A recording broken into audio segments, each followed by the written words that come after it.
Good afternoon, and welcome to the hearing.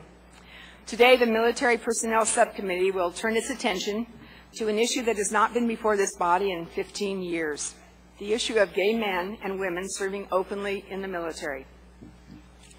At this time of war for our men and women in uniform, it's been asked why we would hold this hearing.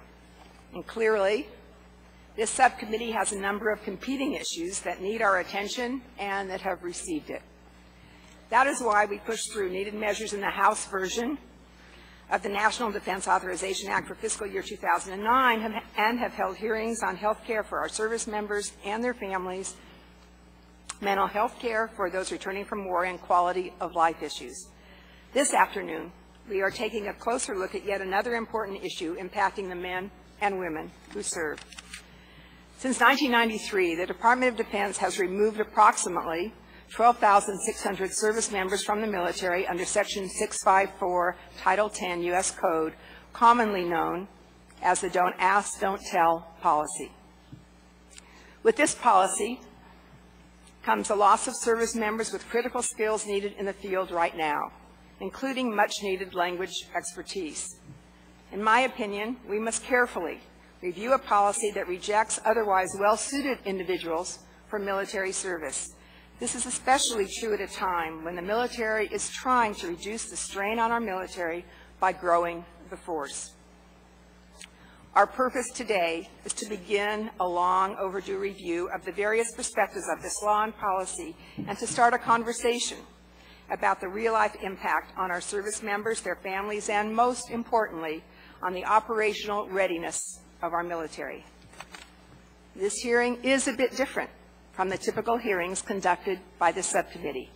With two very distinct and strongly held views of the law and policy, the subcommittee has worked very hard to ensure that both sides are afforded identical opportunities to present congressional members with the data and real-life examples to support their perspectives. While the focus of the hearing is to provide a fair and balanced forum for debate, I think it is only fair to share my personal belief that the current policy should be repealed. I came to this position after talking with many service members, active duty, reserve, and retired, and concluded that the open service of gay men and women need not present an operational problem. Many Americans who happen to be gay or lesbian want to answer our nation's call to service, and allowing them to serve in an open and honest manner would uphold the ideals of military service. I would like to enter into the record a statement from the Department of Defense regarding Don't Ask, Don't Tell. The Department will not be testifying today and has been hesitant to address the issue in open session. I regret that the Department will not be here, since I believe that there are issues that will likely be raised where their experience could prove to be helpful.